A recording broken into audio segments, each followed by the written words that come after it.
In this video, I'm going to talk about perhaps the simplest kind of problem in time-dependent quantum mechanics. That is a problem of a sudden perturbation. So, which happens when a potential in a quantum problem changes very fast as compared to all other relevant timescales in the problem. So, another term for such a sudden change in the potential, is a quantum quench.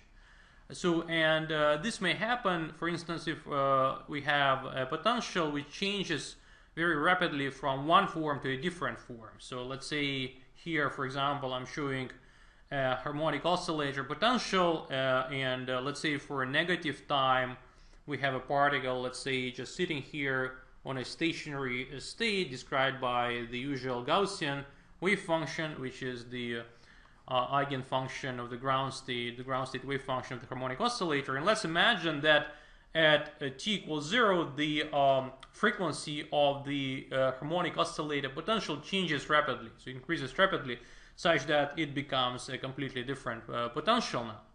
So what kind of questions can we ask? So before asking questions, let's see what's going on here.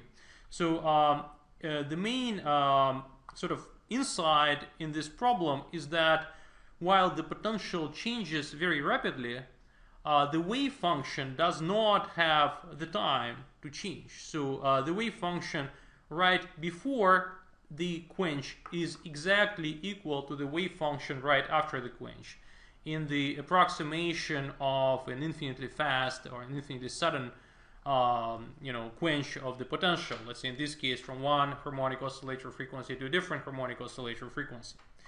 So, but another important insight is that the quantum state that used to be a good, stable, stationary ground state is no longer an eigenstate of our potential. But what is it? So this wave function, the old wave function, is just some wave function from the point of view of the new Hamiltonian. So, for instance, let me call this guy here psi naught 1, which refers to the ground state of the old potential that we had for negative for t smaller than 0. And now, after we quench it, so this psi naught 1 is no longer an eigenstate of the new Hamiltonian. Let's say we have this Hamiltonian H2. When it acts on psi naught 1, it's no longer equal to an energy of anything times psi naught 1. So it's no longer proportional to psi naught 1. So this state is no longer an eigenstate.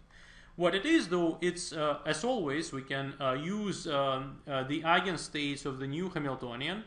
So we can use these eigenstates as a basis. So we can expand our wave function, which was the eigenstate of the old Hamiltonian, in terms of the some coefficients here. Let me call it C sub n, and n in this case goes from 0 to infinity, in this particular case of harmonic oscillator. So, and this can be expanded in terms of the wave functions of the new harmonic oscillator Hamiltonian. But in general, these coefficients are all non-zero. So what happens after we do this quench is that the wave function, which used to be a nice pure state with a well-defined energy, well-defined frequency, now becomes essentially a bunch of incoherent harmonics with different frequencies. It's something, if I were to suggest a possible classical analog of what happens here, imagine you have a guitar string and you generated a pure frequency, pure sound with the natural frequency of the string, and then you suddenly change the length of the string. Just pinch it at a certain distance. So then you're going to generate all kinds of new sounds, all kinds of harmonics. It's no longer going to be a pure sound. A similar thing is happening here, but instead of the sound, instead of the strings, we're having quantum states which become now a linear combination of the new eigenstates. So an interesting illustration perhaps of a physically relevant phenomenon that can be discussed in this context here. So let's say, again, let me go back to this original potential. So let's say we have many particles sitting on the ground state, in the ground state.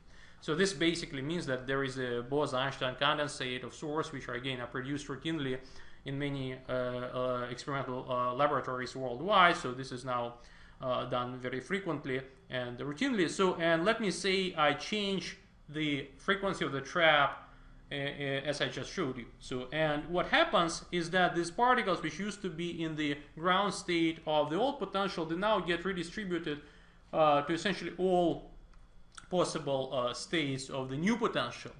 And after time goes by, so there is some relaxation going on, and the system relaxes to a new state, but now the temperature of the state is going to be larger, because the temperature is actually essentially the measure of the typical energy of a particle in a many-body system. So essentially what I'm saying here is that any change in the potential, in this case is a harmonic oscillator, but it's completely a general statement, any sudden change of the potential always hits it up. So it doesn't matter whether we increase the frequency or decrease the frequency.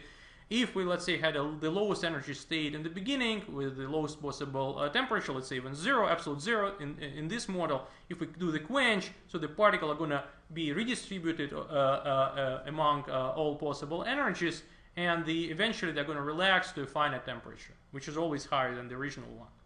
So this is an interesting phenomenon that we can understand without any calculations, just by this discussion. Now, another thing, let me just mention in the end. So here, in the context of this expansion of the original wave function in terms of the new eigenfunctions of the harmonic oscillator, well, or any other potential for this matter. So these coefficients determine the probability of us finding the particle in the single particle case, or the density of particles, let's say, in the many particle case, in a specific new eigenstate. So Cn squared is exactly the probability of finding our particle in the state psi sub n2. 2 again refers to the potential after the quench, well, at t greater than 0. Okay, it's not always working, this writing on a tablet. Now let me move actually to a similar but physically quite different problem, which also involves a sudden perturbation, but it's a perturbation of a completely different type. So the toy problem that we're going to solve was actually a serious research problem back 70 years ago or so, in the good old days of theoretical physics, and it was actually conceived by a famous Russian theorist, mostly working in nuclear physics, Arkady Migdal, in 1939. So this problem I'm going to discuss actually appears also in the Landau-Lifshitz course on theoretical physics, for those of you who have access to this material. Well, the problem itself is quite straightforward, so to formulate the problem. So let's say we have an atom. So for the sake of simplicity, I'll be talking about a hydrogen atom, but in principle we can consider any atom, including heavy atoms, for which it's the most interesting due to various applications in nuclear physics. And let's imagine that a nucleus of this atom, which has its atomic electron or electrons in its ground state, receives a sharp impulse which gives it a velocity v. So we kick it with a radiation or with a hammer, or we drop it from an airplane or whatever you want to think about. So, and what we want to know is what's going to happen with the electron. So basically here the sharp sudden perturbation is that initially we have this atom at rest, and at a certain moment of time, let's say t equals 0, this atom starts moving with a certain velocity v. And as it does so, we want to follow it, and we want to see if the electron gets excited. But how do we calculate the probability for the electron to get excited? That is to say that it would go to an excited state with the higher quantum number, or the atom would even get ionized. That is to say that the electron just leaves the atom and goes into the continuum, and they just go two separate ways, the atom, the nucleus, and the electron. So here, naively, it seems that the potential doesn't really change. We don't quench the potential. But if we look at this problem a little closer, we see that, well, the atom, when it receives this impulse or this kick, so the atom starts moving, and the atom is the potential which binds the electron to it in the first place. So therefore, the potential in which the electron is supposed to be bound starts moving. And so this is a sharp change. And so the original, but the wave function of the electron does not have time to change. So if, let's say, the electron was here in the vicinity of the lowest orbit, so it was localized in the vicinity of the lowest orbit, it will just try to stay there. And the question we're asking is whether the atom, when it starts moving with a certain velocity, whether it will carry the electron with it, or whether it will leave it behind, or maybe whether the electron will sort of dissipate into higher energy states. So, for this, to solve this problem, what turns out to be useful is to go into another frame of reference, which is moving together with the atom. So essentially, we want just to move together with the atom and write the wave function of the electron in this new frame of reference. So this is really the key to solving the problem, because in the frame of reference moving together with the atom, the potential is exactly the same. It was the Coulomb potential to begin with, is the Coulomb potential here, and in this frame of reference, the atom, the nucleus itself is static, but the electron now is moving.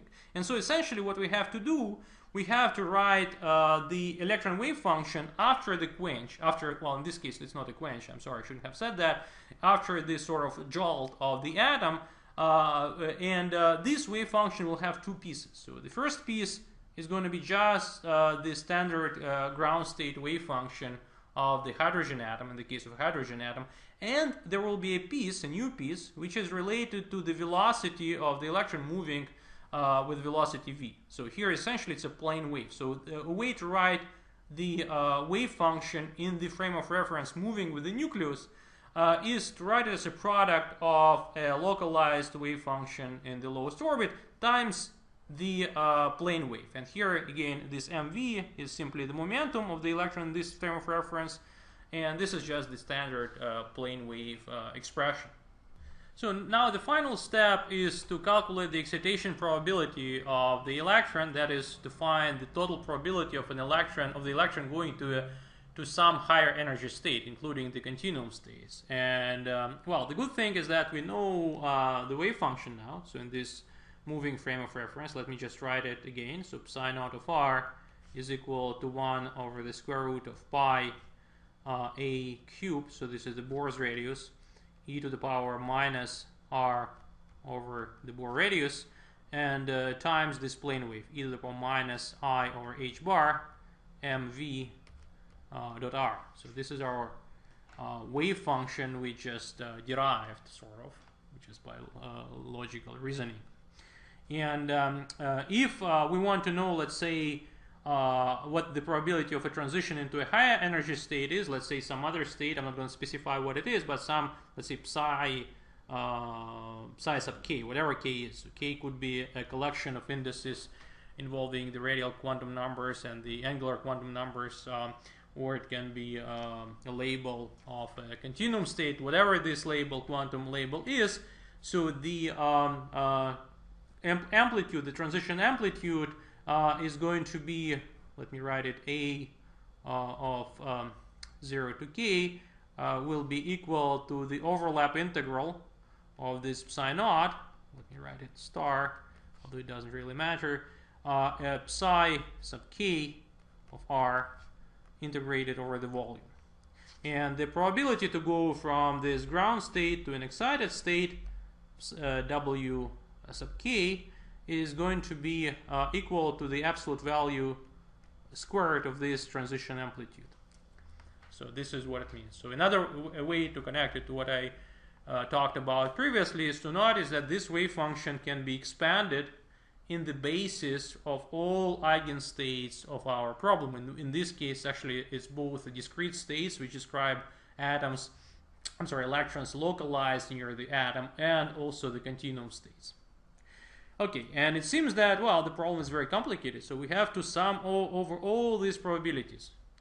But, well, fortunately, we don't have to do so, really, so this was just an unnecessary comment. As a matter of fact, if we're interested in calculating the total excitation probability, we may want to notice that the total probability to find the electron in some quantum state is equal to 1. So the electron will stay somewhere, right? So it will be in some state. So therefore, the probability to remain in the ground state plus the excitation probability, which is essentially the sum in some generalized sense, it also involves an integral of this w sub k. So this must be equal to 1. And this excitation probability is exactly what we're trying to find. So from this equation, we simply can write that this excitation probability is equal to 1 minus the probability not to get excited, the probability to remain in the ground state now of the moving atom, of the moving nucleus. Well, I just realized actually that there is a slight problem with the notations here, because what we're actually looking for is the transition amplitudes and the transition probability from an electron that is a moving electron relative to the stationary nucleus, but we want to find transitions amplitude into a stationary states localized near this nucleus. So therefore, these states, for instance, they do not have this plane wave piece. So let me just introduce a tilde here, which would refer to the fact that these guys are moving together with the atom, while this state psi naught that we derived in the previous slide is actually moving with the velocity v relative to the atom.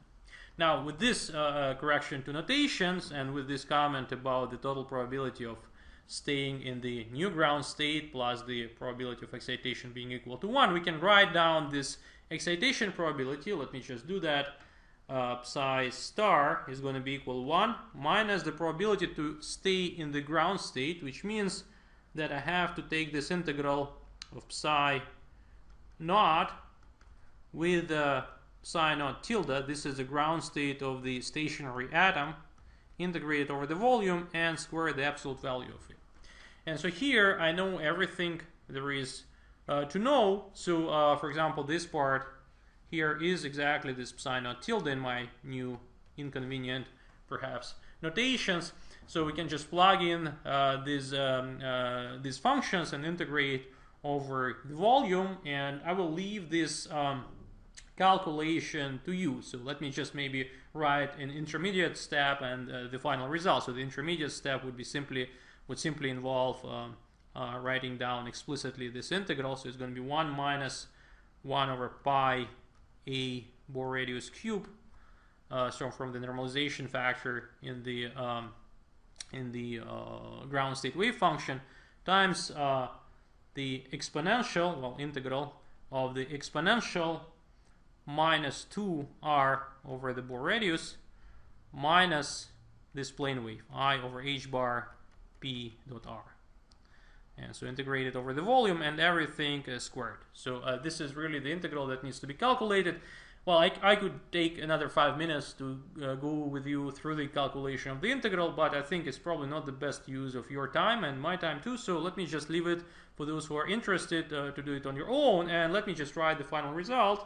So the final result will be this: 1 minus 1 divided by this ratio here, 1 over 4, m v squared, m squared v squared, a squared. This is the Bohr radius divided by h bar squared, and everything to the 4th power.